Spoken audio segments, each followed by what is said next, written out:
Welcome back to Got No Control podcast. I am your host, RONEK. And before I introduce my special guest today, I want to invite you guys to head over to GotNoControl.com and check out our merchandise t shirts, hoodies, and much more. GotNoControl.com. Also, don't forget to come celebrate with us our 3-year anniversary here in the city of Long Beach. I will be dropping the flyer, so make sure you check that out. And also, I want to take the time to give a shout out to our sponsor, 360 Spray Paint. 360 Spray Paint is a spray paint company that is distributed and manufactured out of Mexico, and they aim to offer high quality spray paint to all spray paint enthusiasts. So make sure to check them out at 360 California at 360 Spray Paint. And with that being said, I want to give a warm welcome to my guest today, Sight. How you doing today, brother?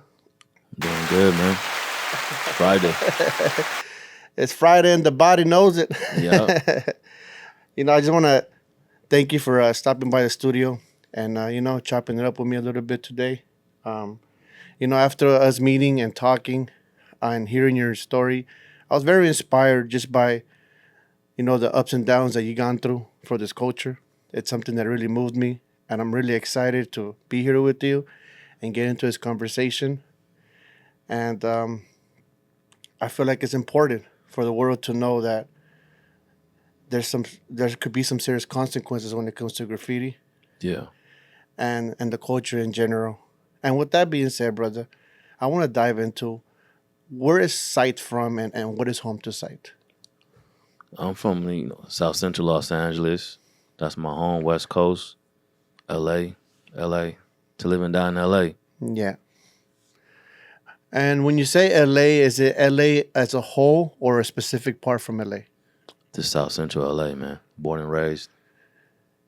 And being in South Central LA, what would you say separates South Central LA from the rest of LA County? Because, we do have some guys that are like, oh, I'm from Long Beach. They really claim LA. I'm from Watts, or I'm from East LA. So what do you think really separates South Central from the rest of LA County? I mean, South Central LA is a beast.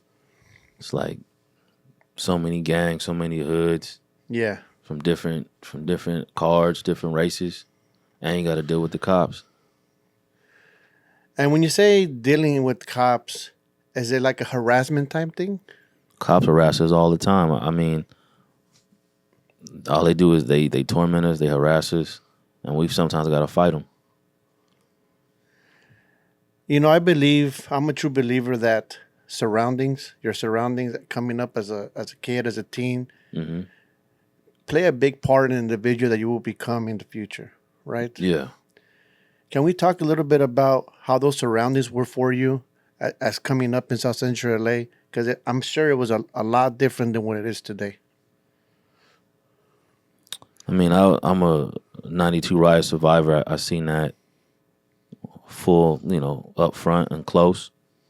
Just watching poverty, homelessness, struggle, and just the lower class life. Do you think that impacts you as an artist? Like, do you think those emotions and things that you've gone through are shown in your work? Of course, yeah. I mean, I'm a survivor. So like the rose that grew from the concrete, seeing reality at its best. So I do reality art.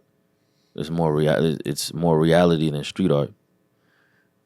Understood. And just to clarify that a bit for those that won't understand the difference between reality art and street art, can we get a little bit about the differences? I mean, reality art is based off a real ass person that's doing it for the love, for the culture, for his hometown. But the street art, most of the time, they're doing it for commission, for attention, for validation. Okay. The early beginnings for you, brother. Those early beginnings when you started opening up your imagination and telling yourself, hey, maybe I want to draw a little stick figure, or maybe I just want to color this. How do those early beginnings look for Sight?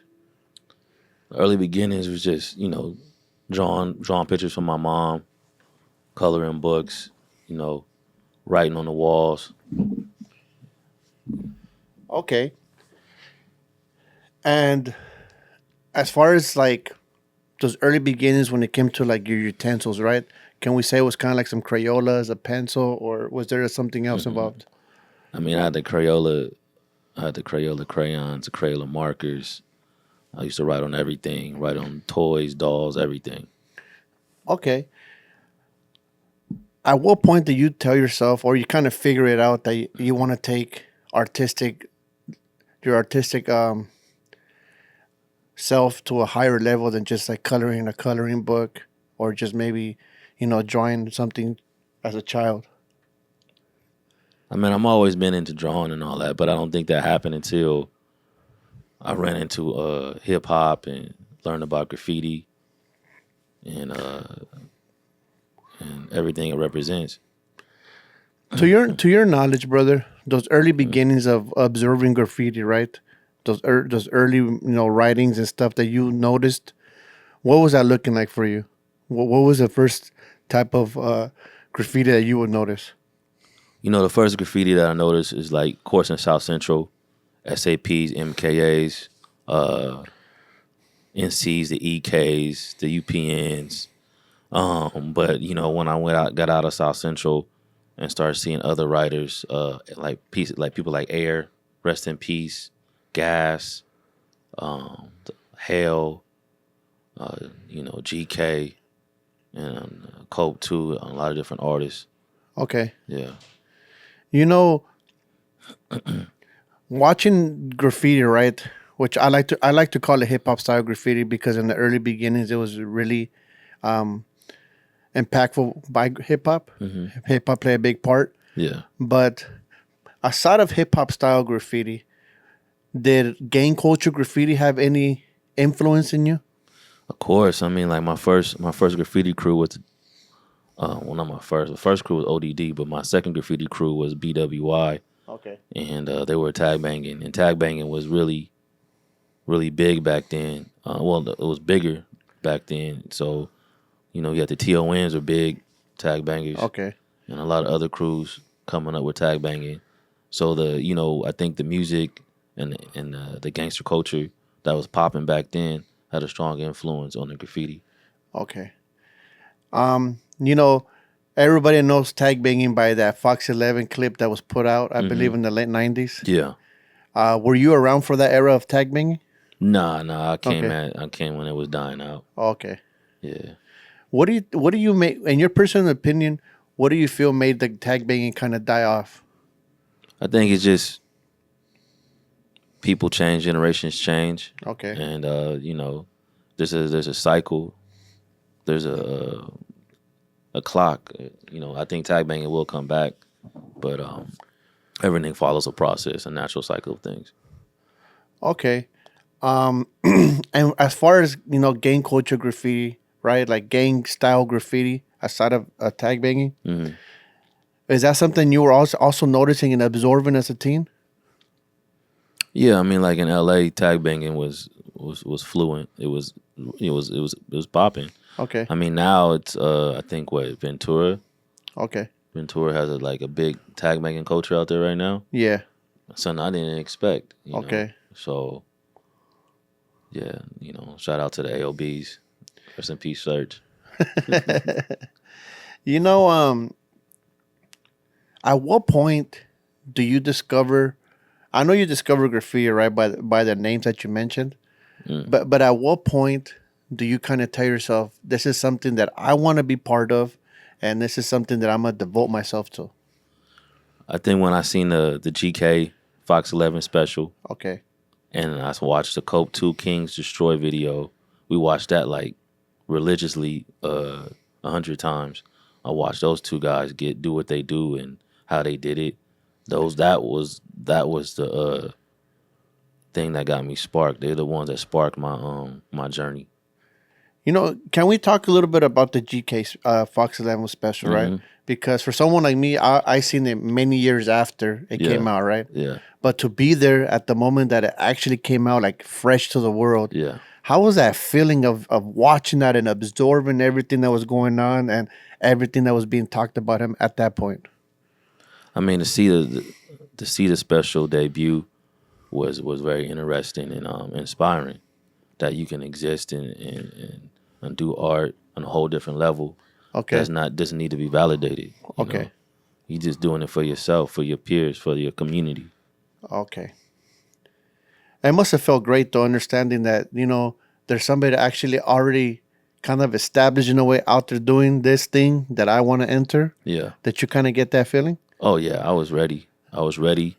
I was begging people to take me out, show me the ropes, let me know how to do it. But I was super toy back then, and I had to figure things out on my own. I've always wondered, right? Because the term toy is kind of an established term now, right? Yeah. But I've Yeah. always wondered, like, where does that come from, right? Like, who woke up and said, you know what? If you don't know how to get down with the get down, you're a toy. I've Yeah. always wondered that. I think it's used more loosely now. Yeah. I don't know the whole origin and the story of it, but I will do the research soon about that. But yeah, I was toy, and I'm not shy to admit it. And taking a small rewind, bro, how was it at home for Sight? Do you come from like a really big family, or are you like a couple siblings? Nah, it's just me, my mom, and my sister Okay. trying to make it. Sleeping in cars. Sleeping in people's houses and floors and shit like that. Getting evicted everywhere. Did you ever feel as a brother to a sister, like kind of like I gotta like, take care of my sister and look out for her? Was that always something that was laid on you? I mean, my mom wouldn't let me be that type of brother Okay. for whatever reasons. I don't know. Yeah. She wanted my sister to be responsible for her own shit, Okay. so she didn't allow it. So even if I wanted to, it was frowned upon by my mom. Okay.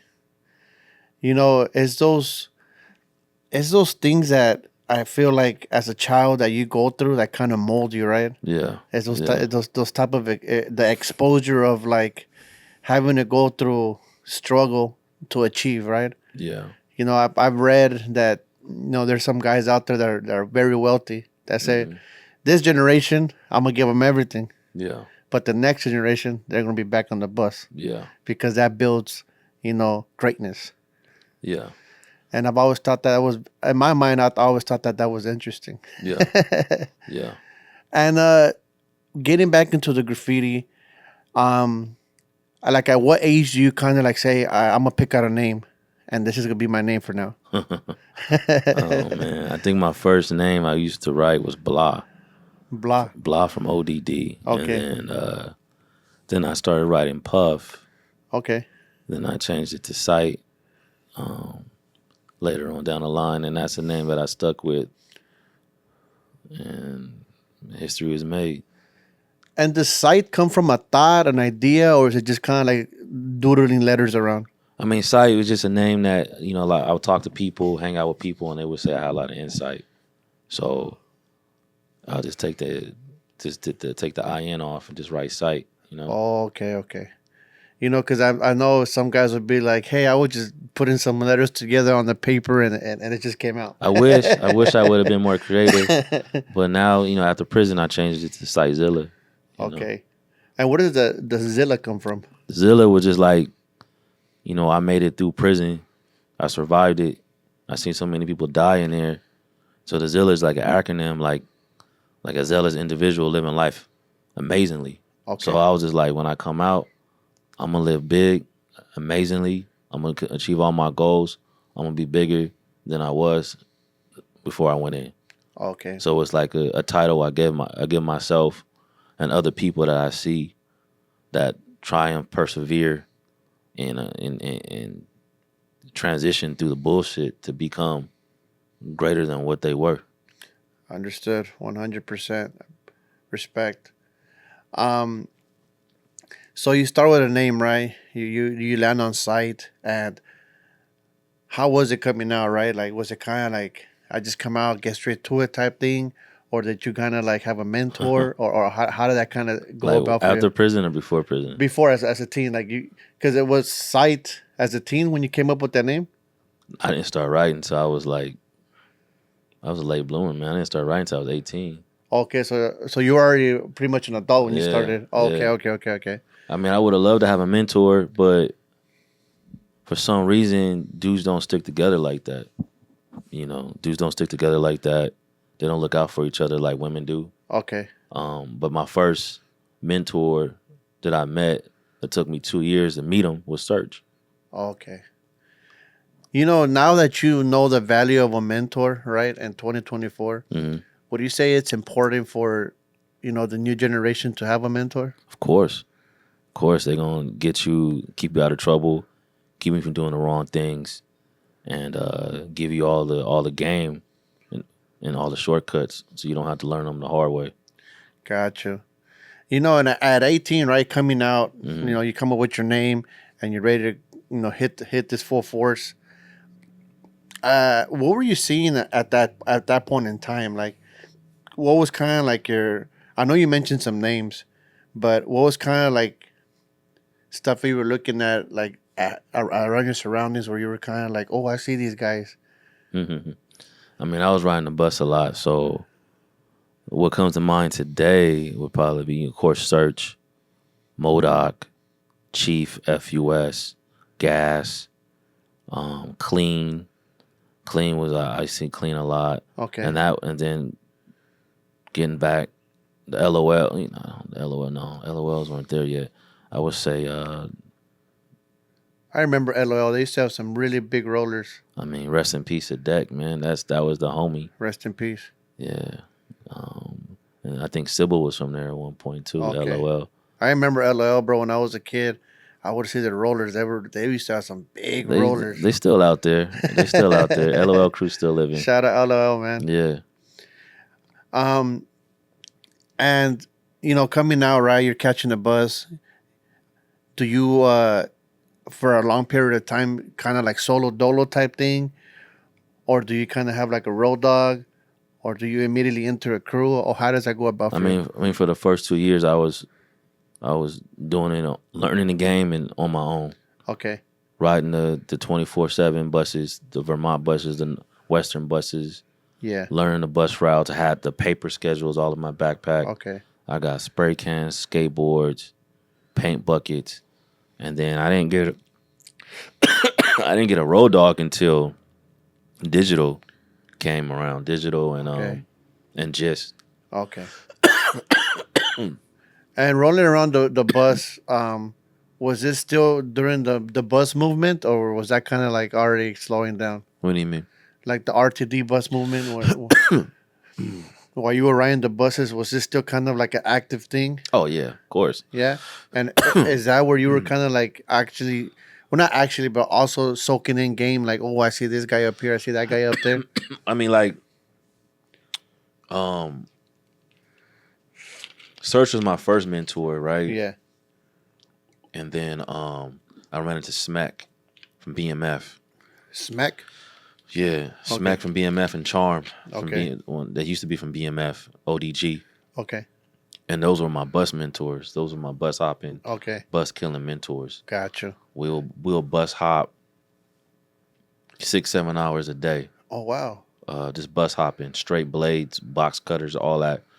And these homies, they looked out for me. We going to East LA, Whittier, Montebello, and people were like, they protected me. People who will like yell out racial slurs. They took care of me, man. Racial slurs as like because of your skin color type thing. Yeah, like mayate, nigger, all that shit. Like people just do shit just to be seen, be heard, to be an asshole sometimes. Oh, okay, okay. But they looked out for me, and they took care of me, and those are my bus killing mentors. And how was it taking part of this bus movement, right? And to run into other riders though while you're riding the bus. Like when you're in the bus, how was those interactions? Man, met so many people bus hopping.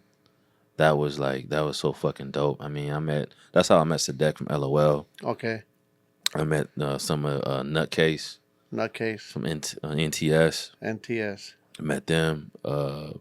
NTS is you all random crews, you on the back of the bus. Yeah. And those are during the days when we used to write with the acrylic on the seats and shit like that. Okay. And fat scratches, and those were the last of the days. I mean, I was on the back of the bus writing with spray paint. Okay. Just not giving a fuck. We were bus killers. And would it smell like the aerosol? Like when you're, I mean, obviously, right? Oh, of course, yeah. And people would complain, or it was kind of like, I mean, they can say whatever they want, but they're not gonna do nothing. You know. you being there and that movement, right? How was the bus drivers taking it, like the whole graffiti scene? I mean, a bus driver. I mean, sometimes would pull over and say, "I'm calling the cops." Yeah. Sometimes they'll pull over because sometimes we'll be in there deep. We'll be in there killing that fucking bus, Okay. and the bus driver will pull over, and we had to hit the emergency exits, Oh wow. push out those heavy ass windows, and Yeah. jump out and take off running. You never, but it was never a situation where it kind of like you were running into a rider there, and it was kind of like, "Hey, this is my bus, get out of here," type thing.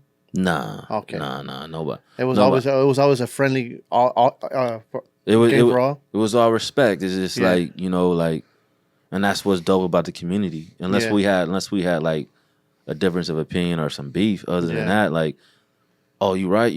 All right, cool, homie. Like I met Fixer like that, Fixer MTA, Okay. UTI, and I met like Ket, PM. I met a lot of people, IWUs. Yeah. That was your church. That was your fellowship right Okay. there. Okay. You get on the bus, you're in church, and then you gonna see who shows up for church and shit. Yeah. And you have your fellowship. People showing books, catching tags, roll calls, all that shit. I seen in a documentary once that they said they had this thing called the writer's bench. Yeah. Were you able to stop by and check that out, or was it that before or after you? I don't know nothing about the writer's bench. I think that was like before me, but I mean, to me, I thought it, from my understanding, just everybody chilling, drawing them black books and shit like that. Okay. That's what I think it is. I mean, Yeah. we created that like at crew meetings and get-togethers and Okay. hanging out with different homies. We'll just like at my apartment, I'll have like 20 homies over. Okay. We're all like hitting the bong, smoking, Yeah. cooking chicken, Yeah. drawing them books. Hmm. Like that was our writer's bench. Okay. Gotcha. Yeah. Coming out in your early stages of entering the culture, Hmm. was it important to have like a nice hand style, a nice little throwy, or was it kind of like you learn as you go type thing? I think, you know what, it depends on the person. Now me, Okay. I'm very hard on myself, Yeah. so it was very important for me to have the dopest hand styles, the dopest throwies, Yeah. and be dope at piecing. Okay. And that's what I practice every Yeah. day. And I still don't think I'm good enough. I'm still trying to go harder, be better, and I'll never stop. Okay. So I think it's an individual kind of thing. Okay. So you would say it's based more on what the person wants to do with themselves type thing as far as style. Yeah, I mean, like it's just like basketball. You got some people who are like Kobe Bryant. Yeah. They're really into their craft. They want to get better. And you got some people that are like Matt Barnes and shit. They're just like they just do what they do. I'm here for my check type thing. Yeah. They're good at role playing, but Yeah. they're not good at. Coming up, was there a style or a certain piece that ever caught your attention to where you were like, be like, damn, that right there is something that I'm trying to get to. I mean, like for most of the writers back then in South Central in my era, I mean the LTSs and the MSKs and the CBSs Okay. really had, you really wanted to be that style and be at that level, you Yeah. know, and you really admired those guys because they were in the graffiti mags, Okay. and we were watching them and looking, and it's like graffiti porn. We're just looking through books before school started.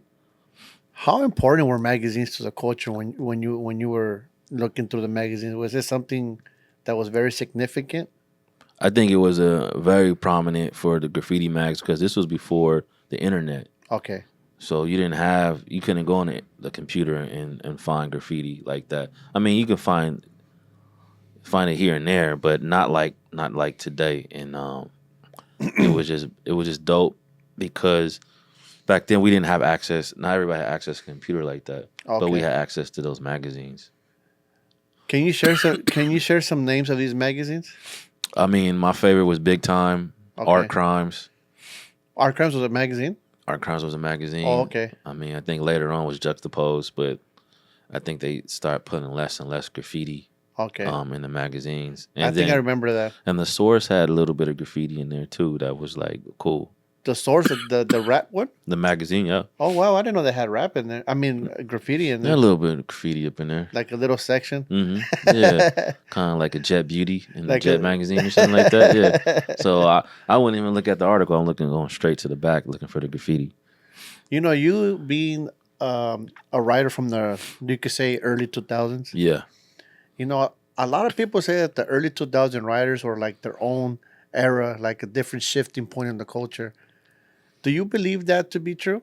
Oh yeah, of course. I mean, from that era, you were dealing with more gangs back Yeah. then, cops, Hmm. um, more resistance from people Yeah. not liking the culture, not understanding the culture. Versus today, they're going hard, booking Yeah. people and all that shit. And today they're more lenient on it. They're letting people get passes, and niggas is doing big ass rollers, and the cops are like, no one really cares. I mean, like they see it, but they don't go as hard as they used to. I mean, like, rest in peace to the homie. Yeah. You know, the gangs run up on them.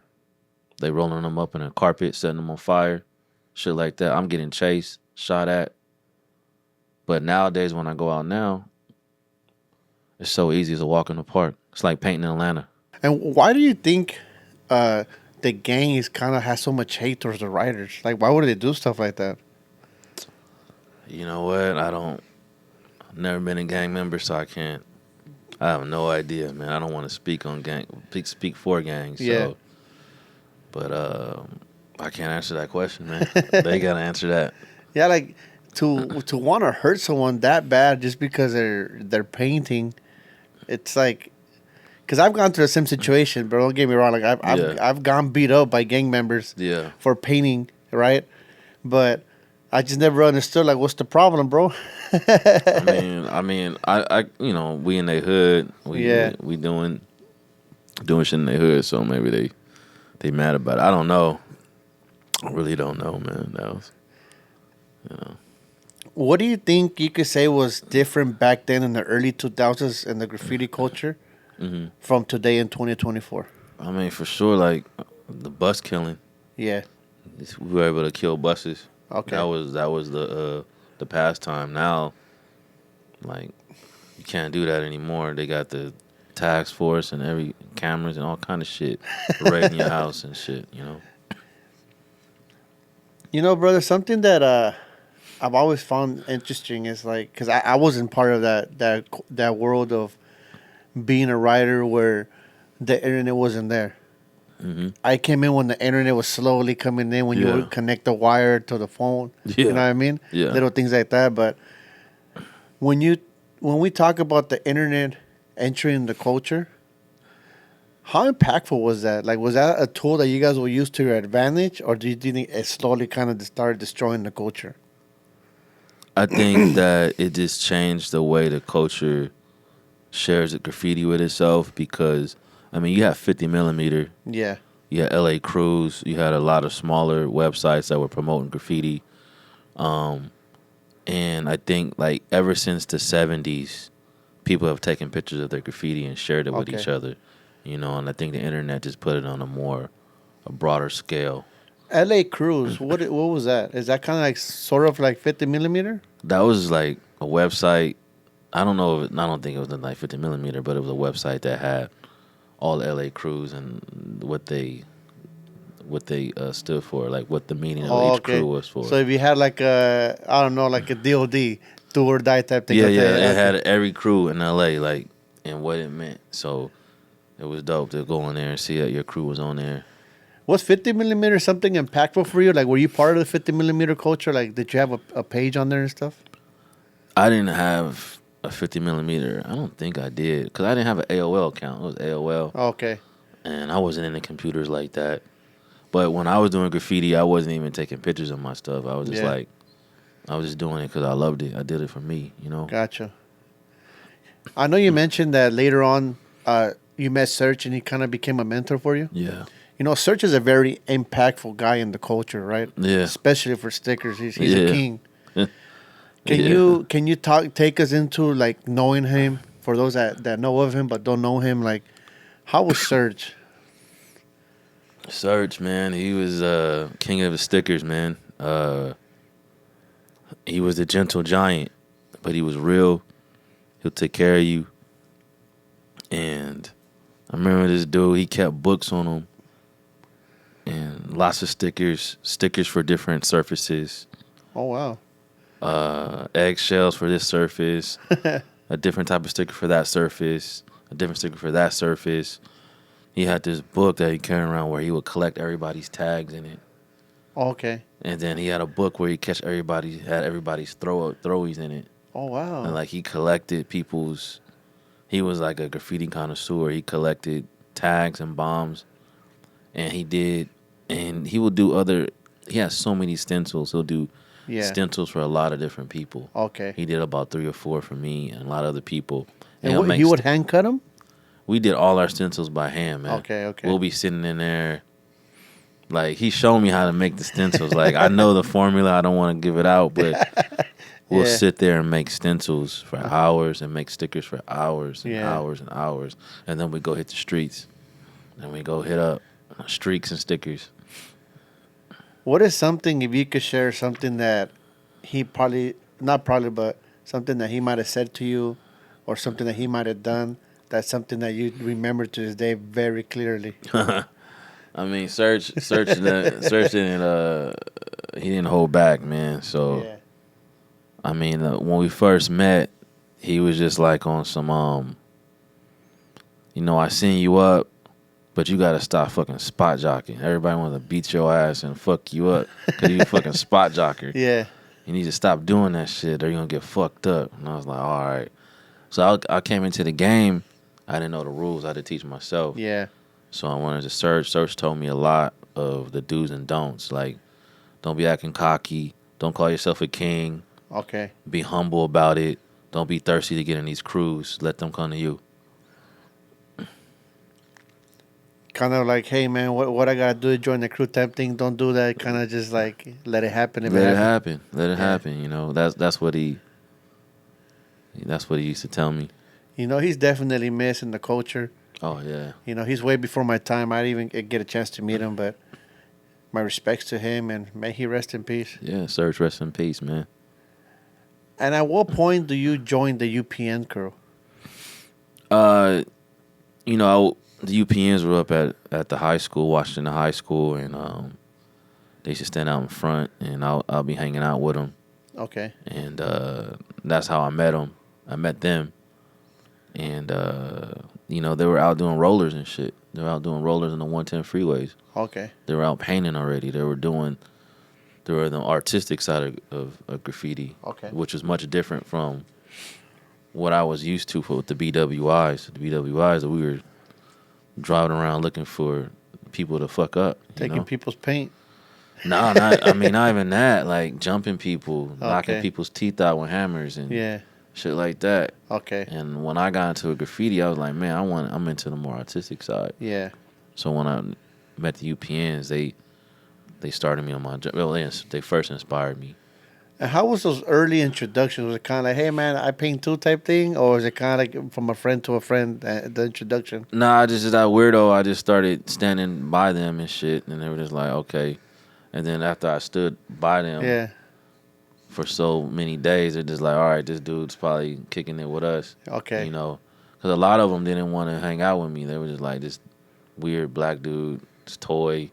Yeah. Doesn't do graffiti. He's just hanging out with us for what reason, But it wasn't like a stereotypical thing where like it was kind of like, hey, this is a brother, I don't want to be near him type thing. Nah. Okay. We were watching high school. It was real diverse. It's black and brown. Maybe like one Chinese girl, but it was real. It was real diverse, man. Starting to hanging out with these guys, right, in Washington High School. Yeah. What year did you say this is?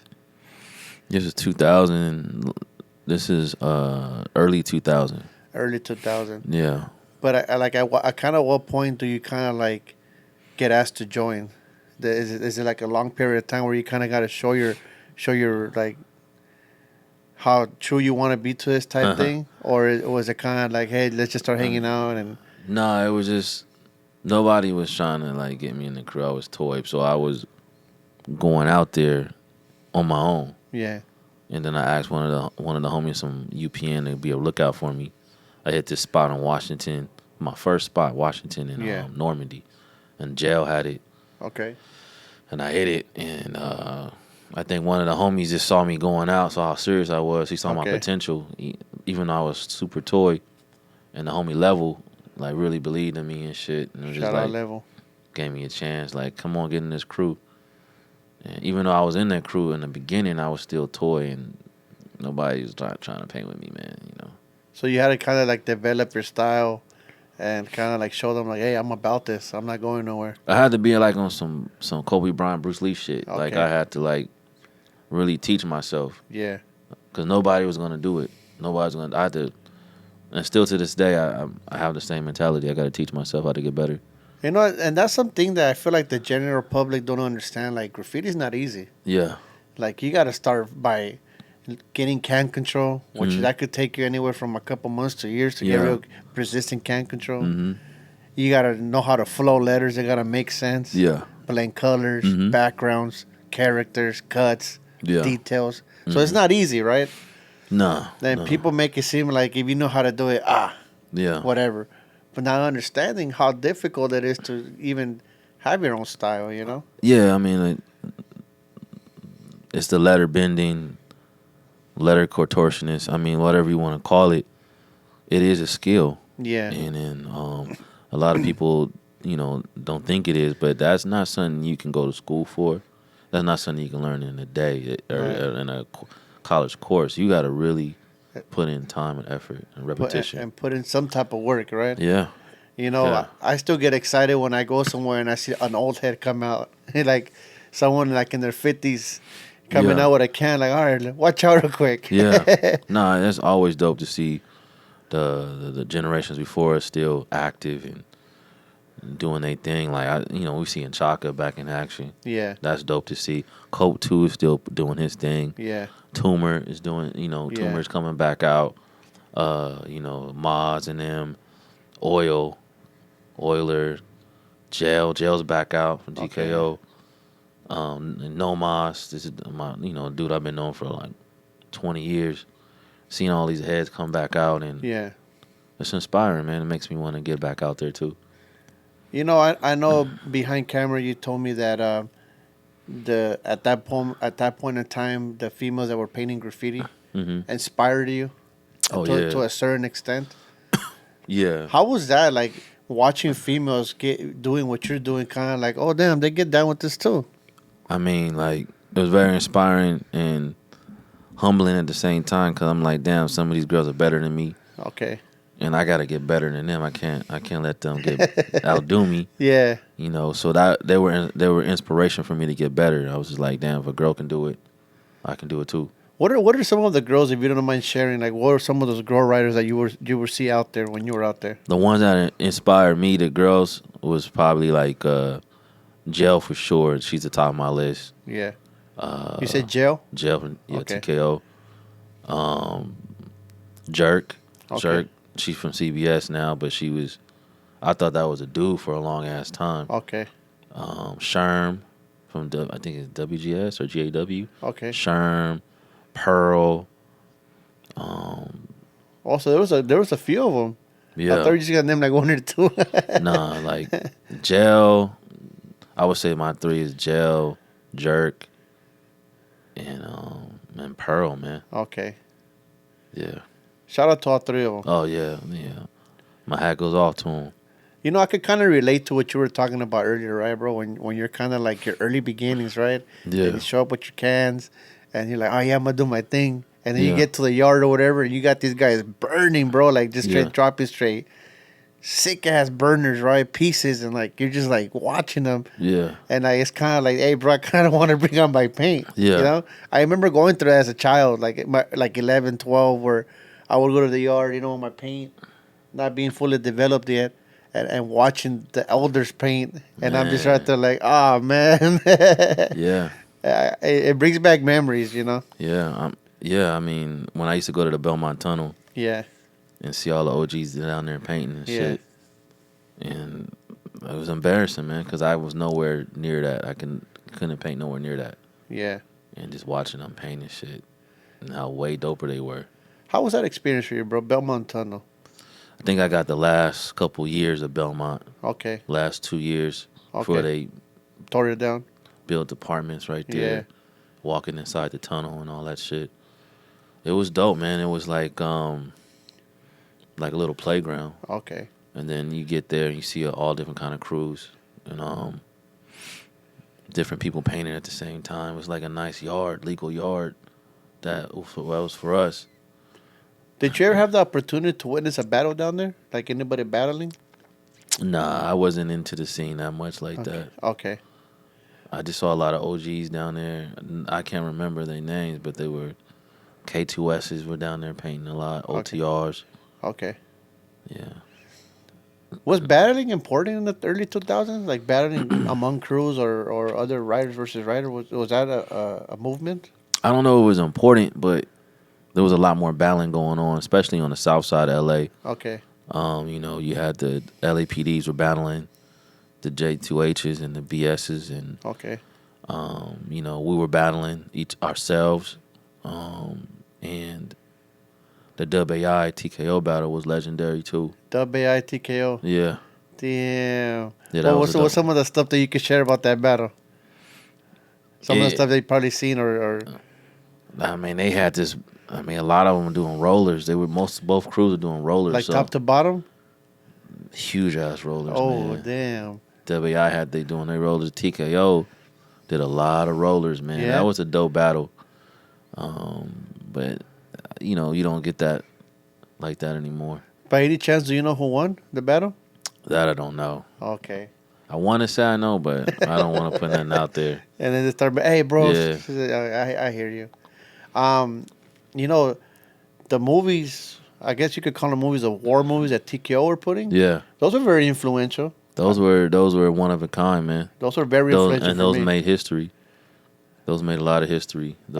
I remember when Bucket did that overpass. I think it was a Heaven. Yeah. That was very like everywhere, bro. I remember that.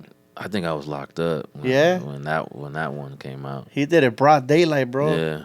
Yeah. And then I never heard from him ever again, bro. Like I think, yeah, bro. After that, I just never heard from him again. He's around. Yeah. From what I hear, I think I might have met him once. Oh, shout out to Bucket, man. But That was really a dope era, those movies. Yeah, yeah. I think I met him right before I went in. Does graffiti from any other part of the world ever influence you? Maybe New York or anywhere else? Nah. No? South Central LA. That's where I get all my motivation from. Okay. Another thing that I wanted to dive into, brother, we had a conversation prior to this interview where we spoke about your situation with the law. Yeah. And how, it was unjustly, right? Like it was unfair the way that all this went down. Mm-hmm. And if we could get a little bit talk a little bit about that. I mean, they were looking for me, and a lot of people were telling me that the cops were looking for me. Uh-huh. And now I question those people because maybe those people knew probably got popped and they knew what was going on and gave them my info. Yeah.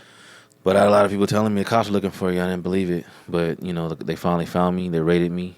They said they were 3-year investigation. They were trying to track me down. I was a trophy horse. They made an example out of me. I had $1 million bail. So they kind of like just come into your home and they raided the home with the family there? They raided the whole crew, man. 16 of us. Oh, wow. They raided 16 of us. I got the worst. I got it the worst and ended up with almost $100,000 restitution. Oh, wow. $1 million bail. Looking at 34 years. That's what they were giving you, 34 years? That's what they had you facing? Facing about... Oh, wow. About like what? 80 felony counts? Yeah. And is this hit like national TV or is it just kind of like newspaper or? Nah, they kept that under the rug, man. Because that gets... If it hit mainstream, people will lose their minds. They're spending tax dollars to, like, breaking news, we got these guys for graffiti. Yeah, so, but that's the thing about graffiti. Like, it does. You know, the news is about ratings. Yeah. It's not about real news and injustices. You know what I'm saying? Like they're going to report what's important to get them ratings, to get them viewers. Yeah, you because know? I remember when there was a crew that got raided, and it was all over the TV. Mm-hmm. So that's why I asked. Like with us, they didn't. So they come into your home, they raid you with the family there, they Mhm. take you, Mm-hmm. and then you get to the station, I believe. Yeah, I got to the station and they put me in an interrogation room and Yeah. you know, I don't know my rights, I don't know no laws, I don't know what to do. And I'm thinking I'm being naive. I'm thinking I can beat this. Okay. You know, they showed me the stack of papers, all pictures of me writing on bus shit, everything. They got bombs, all my bombs. They got everything on me. Like this stack of papers and photos they had was at least a foot high. Okay. You know, so I'm looking at the shit and I'm like, that's old. That won't stick. You know what Yeah. I'm saying? So they just like, you know what? And they got me with the bullshit. And they're just like, sign these papers to a recent date. You go to court, you get community service, and then we'll let you out today. Just sign right here. Just sign. Put it was an earlier date and put your initials. Yeah. And it was silly me for trusting a cop. I'll never trust a cop again, ever. Yeah. All they do is lie. Never trust a cop. Okay. Never ever. You know. So you signed this paper, Mm-hmm. not knowing, and I'm assuming that you don't go home that day. I mean, I should have had a lawyer there. I should have not have been doing nothing. Yeah. But this is after the fact. But this is what they promised me, Yeah. and they stick me in a jail cell and walk away. Never said another word. And after how long of a time do you kind of understand that, you know what, I'm not going home? You know what? When I went to court for the first time, Yeah. I was like, look, I did what I made the deal with these punk ass cops. Yeah. I should be going home with some probation because this is graffiti, right? Yeah. Like, this is just graffiti. It's non-violent. I'm not hurting nobody. Yeah. I should be going home, Do some community service. community service, shit like that. Yeah. Lawyers like, nah, you got $1 million bail. $1 million bill You got 80 felony counts on your head right now. Like, what? for For graffiti. graffiti? This niggas fucking little boys and they assholes and all kind of weird shit. And I'm getting more time than them. So from that point on, I was like, I get it. Like, property Yeah. is worth more than people. Okay. And property is worth more to people's lives. I understand why you would feel that and say that. How long do you go back and forth trying to fight this till you finally take a plea deal? I mean, I never had a chance. I mean, like, my lawyer was good. He was dope. Yeah. The prosecution knew that. Uh-huh. And they bound me over to another courthouse and got me a public defender that wouldn't fight for me. She just, I met her and I was like, look, I want to fight this and see what kind of chance. My last lawyer said he'll get me down to like a year or less. What are you going to do about it? She said, I'm not doing nothing. She straight up told you, I'm not doing nothing. I'm not doing nothing. Take the deal. Oh, wow. Take the deal. And I was like, I was like, there's a deal? I didn't even know there was a deal. My other lawyer didn't even tell me there was a deal. Yeah. She's like, well, the deal is 9 years. I'm like, 9 what? years. So I'm like, what the fuck? Like what? Like 9 years for graffiti? Like, you can't be serious. Like, this is like you said, I'm like, this shit should be a headline news. Yeah. This should be all over the newspapers, but nah, man, like the public defender didn't want to fight for me. So you go up against the judge and then what happens? I didn't even go to trial. I just took the deal.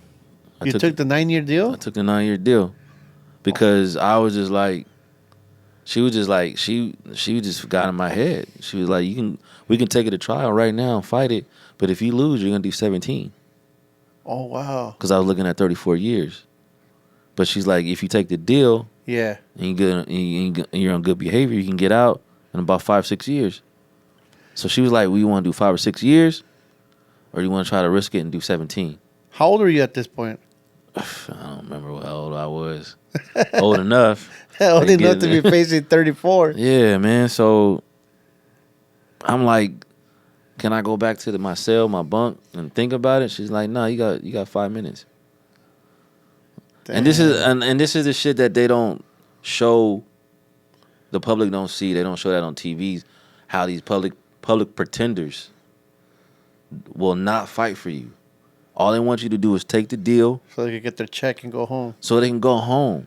Yeah. You go back to the jail cell or you go back to your living this life with probation hanging over your head, but they just want to go home. They're just there for a check. They don't not. I said 98% of those public defenders do not give a fuck about you. And it's fucked up. So in those 5 minutes, you kind of tell yourself, you know what, F this. Let's just do the time and get on out. I'm just gonna take the deal. I'll try to make the best of it. Like, look, I'm gonna go away and come back better. Okay. And it was fucked up because my 2 jobs are holding my jobs for me to see until I got out. Yeah. And my credibility was so dope that when I did go away from time, they were holding my jobs for me. Oh, They wow. had my sister and my family working in my place Yeah. till I got out. So And you had to just let them go, huh? I let it go, man. How was that? Like, do you get to county first? I was already in county. Okay. And I went back, waiting for catch the chain to go to prison. So the way that works is it's all money, man. It's Yeah. all, I got to sit in the county jail and wait for a prison to endorse me, right? Okay. Once I get endorsed, then they get the money together to send the buses to come pick me up and take me to prison reception. Oh, okay. And then at reception, I wait there for another prison to endorse me to go to mainline. Oh, It's wow. all money, man. It's all money. It's it's a slave ship that don't move. And how was it kind of like being there, right? And you're like, man, I'm just a writer. And you're here with all these gang members, these killers, and all this extra stuff of people there. And then there you are, like, I'm just here for vandalizing, pretty I much. mean, in the county jail it was the toughest because here we are, the biggest jail in the nation, Yeah, and I'm with the blacks. yeah, Hardly no blacks do graffiti. okay, 99% of the blacks there are gang affiliated. okay.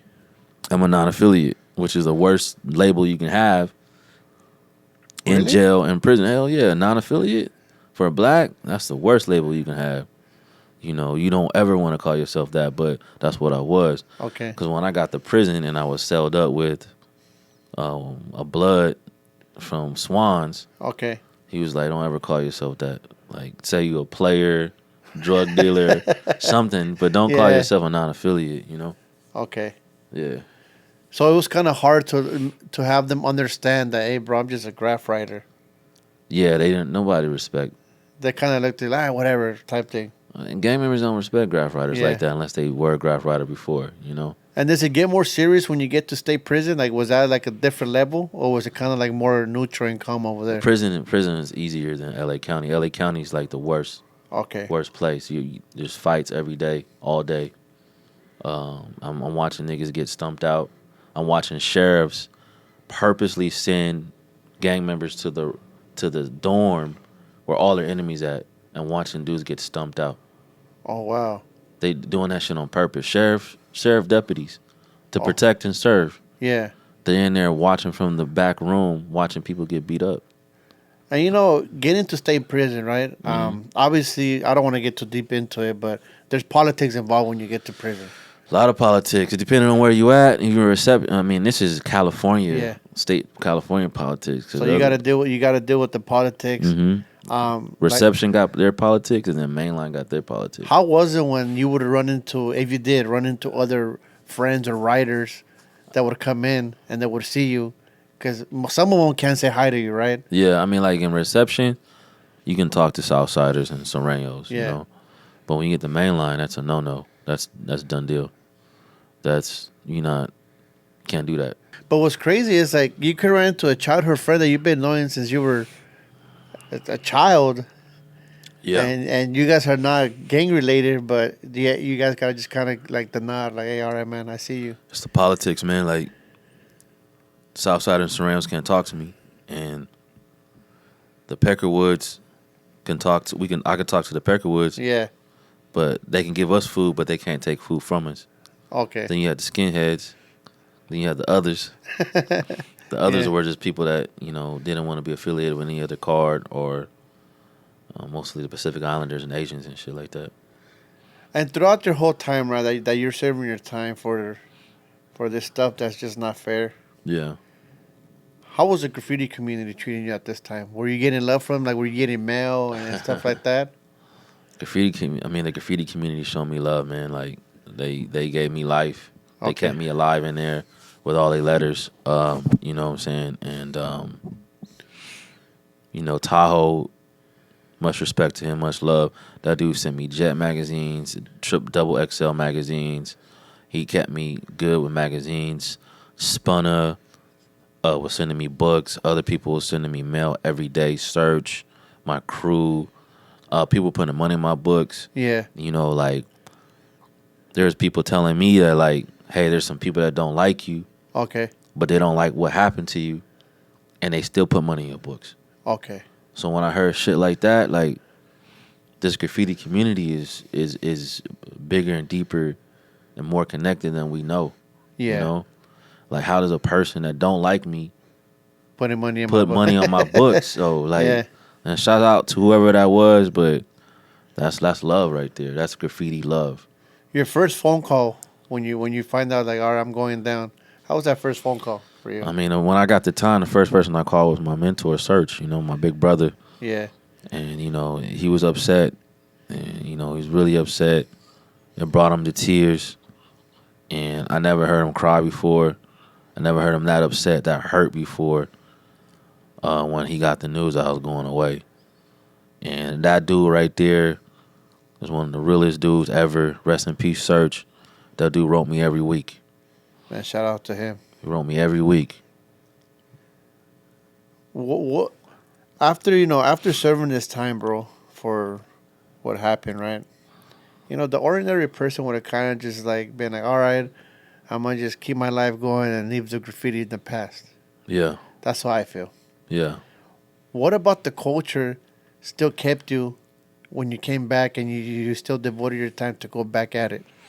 A lot of things, man. I mean, there's people showing love, writing to me, sending me the books, the magazines, Yeah. showing me that graffiti is much more than just the writing. There's more to it. There's more value to it. There's Yeah. more.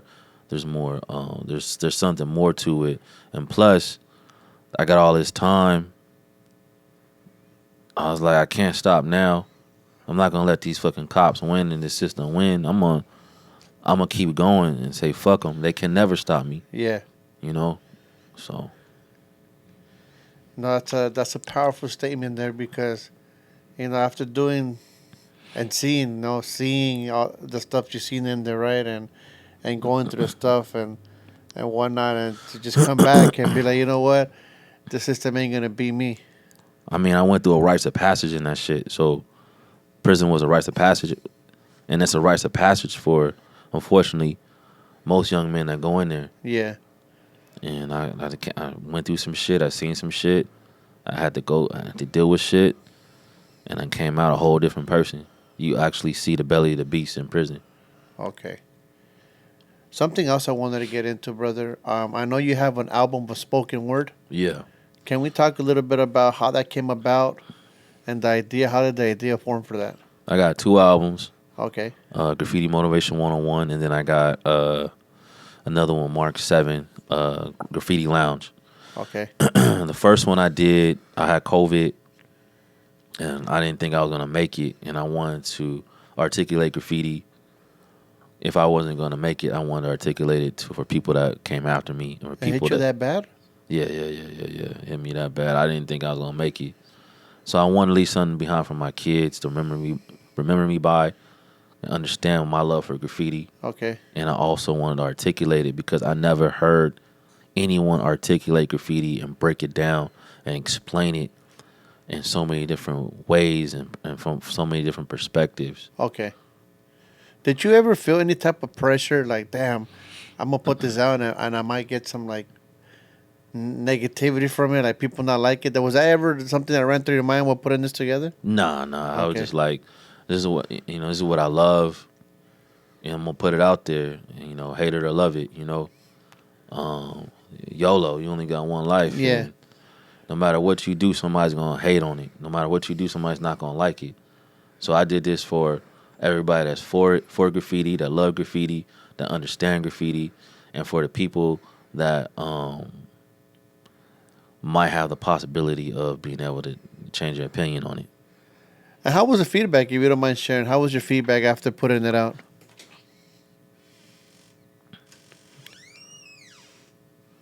The feedback was great. I mean, um, most of the positive feedback came from outside the country. Okay. Norway, different parts of Europe, Australia. Yeah. A lot of feedback came back from internationally, just saying like they enjoyed it, and a lot of women from America, which surprised me, gave me a lot of good feedback on it. Okay. Like people that don't even do graffiti, they were loving it. And how did the Mark 7 one come about? Mark 7 was just like Mark 7 been doing graffiti since the 80s, Okay. so he has a lot of wisdom, Yeah. a lot of knowledge about graffiti all the way back then. So that album was just kind of like an educational class, a guide. Okay. Like you can get a perspective from an OG, Yeah. and you can get a perspective from me. That's the generation I represent, and all the generation Mark 7 represents. Okay. So we talk about certain things. He give his perspective, I give my perspective, and you get a well balanced, I guess, information or education of perspectives about what we're talking about in relation to graffiti. I seen on your Instagram that you guys do public speeches to youth. You guys come out and give out conversations. You guys conversate and do panels and stuff like that, lectures. Do everything, man. So a school invited me out to teach eighth graders the power of graffiti. Yeah. That was dope. A few other schools invited me out to talk about graffiti and the impact, the positive impacts it had. Yeah. Everybody knows about the negative impacts, and Yeah. everybody likes to glamorize that shit. But I'm here to tell people there's some positive aspects that balance that shit out. And why do you think those specific schools that reached out to you were interested in having their students learn about graffiti? It's just connections. So people heard the album, Yeah. friends and family, which are going to be your biggest supporters. Definitely. And when you're coming up, Yeah. just talking about my love for the game, for the graffiti, Okay. and they're just like, we want to hear this. We want to hear this love, because more than ever, in any generation, no matter where you at in the world and history, we need a love movement. Yeah. And everybody wants love, but they can't find it. They don't know how to grasp it. Somewhere down the road in the future, do you think you'll be putting another one out? Oh yeah, of course. Like, Okay. working on one right now. Probably come out next year. And how does it work? Do you just kind of get in the booth and then you just start speaking something you wrote, or how does the creative motion come about for that? Man, I guess watch some graffiti movies, Yeah. get inspired, watch some interviews, and I just bust out my iPhone and record. Okay. Get in a quiet room and record on my iPhone. No studio, no microphone, Okay. just straight to the iPhone. Okay. What are some of your favorite graffiti movies?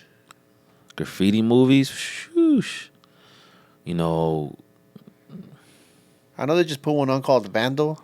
I know. oh yeah. Risk Yeah. came out in it. No, I like the European version. There's two movies called Vandal. Okay. So you got the Euro version, and you got the one American version that takes place in Miami. Okay. I like the European movie Vandal. Of course, Beat Street. How about Bombing the System? You like that one? Never seen it, man. Never seen Bomb in the System? Nah, I think that one came out in the theaters. nah, I never seen it. I mean, I'm not a big person on watching graffiti. I Yeah. just want to do the graffiti, you know. Yeah. So, but yeah, it would be Vandal, Beat Street, Kings Destroy. Okay. Still one of my favorites Okay. by Cope 2. Yeah, I remember that one. That one was a good one. yeah. You know, what can the world expect from you in the future? I know you mentioned that an album coming out. Hmm. What else can the world expect from you? Just working on a short doc Okay. by myself and graffiti. I'm calling the Love Letters. Okay. That's coming out. We're gonna be putting that out in the film festivals. Okay. I'm gonna be doing classes pretty soon. Okay. Spray paint therapy. I'm not gonna call it graffiti because real graffiti is illegal. Yeah. So the spray paint therapy classes to help people decompress with and teach them what I learned Okay. with decompression through the spray paint. And just trying to be a trailblazer, man. Do different shit, articulate graffiti, and show people a different perspectives of what graffiti is. You know, having so many spray cans available today, right? Yeah, You got so much stuff out there, bro. Like you Yeah. can literally just order it. yeah. Do you have like a weapon of choice, like as far as a can, like a brand? It used to be Iron Lac, man, but their distribution deal got fucked up. So I've been settling with the Montanas, those, and I still use Rust-Oleums for my bombing, but Okay. their formula is getting pretty watered down. So I can't wait till somebody makes a brand made here in LA and distributed Yeah. out of LA. That'd be dope. you're gonna be the one to do it, man. You're the one to do it. You speak into existence. You I'm gonna give you your own color. I'm Yeah, like- I mean, yeah, I'm down. Give me some Laker colors, man. Yeah, man, that'd be really dope to see. Cause I know right now, I think the only person that's actually doing something like I would say is slick with bukkake, Okay. but I'm not sure if bukkake is made here in the United States. I don't know how that works. I don't know how it works, but Piece of Slick, he's doing it big. He got the studio over there. He's selling spray paint. Got the galleries. He's doing it. Big inspiration. Much props to Slick, man. Yeah, man. Is there anybody out there you want to give a shout out to? I mean, it's too many people, man. I mean, and I don't want to forget people either. So I just want to give a shout out to Envy. I forgot to say her name. Envy for OTR. She's Okay. one of those other girls that influenced me. We will battle each other in the sewer aqueducts Really? to see who could bomb faster. Well, and what was the champion time? I don't remember the time, but she'll always beat me because she'll cheat and do two letters. She'll do N and a V, and Yeah. I was like, that's not fair, man. But she'll always beat me. But we'll battle in the Okay. sewer aqueduct. So I don't know where she's at. Most props to her. Shout out to her. Cloud9. Also, I got a lot of girls that inspire me. But shout out. I just want to give a shout out to all the people around the world doing it, risking it, loving it. This graffiti, this sport, and all the people, the spectators, and the fans. Shout out to y'all for supporting us, and then all the OGs that have paved the way for us Yeah.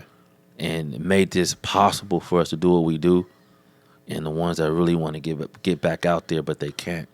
My hat goes off to them, and that's who I want to give a shout out to, man. And then all the homies that passed away, man. Search, Ero, Smack Over, Thor. May they all rest in peace. Lear, Relic, Jail, Jackal, Blake, Alec, Triggs. Oh man, I'm probably missing some other people. John 57. I know my boy Net don't like him, but rest in peace, John in 57. And his family. May they all rest in peace. I Yeah. got two more questions for you before we get out of here, All brother. right, all right. The UPN symbol is something very unique. Okay. Can you tell me how did that develop? Where does that come from?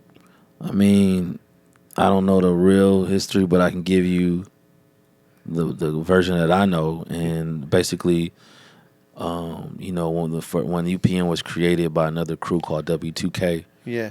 another South Central crew, they took the Channel 13 circle triangle square that had the UPN in the middle. Okay. So UPN Channel 13 was a LA channel. I mean, it was a lot of channels throughout the nation. Yeah.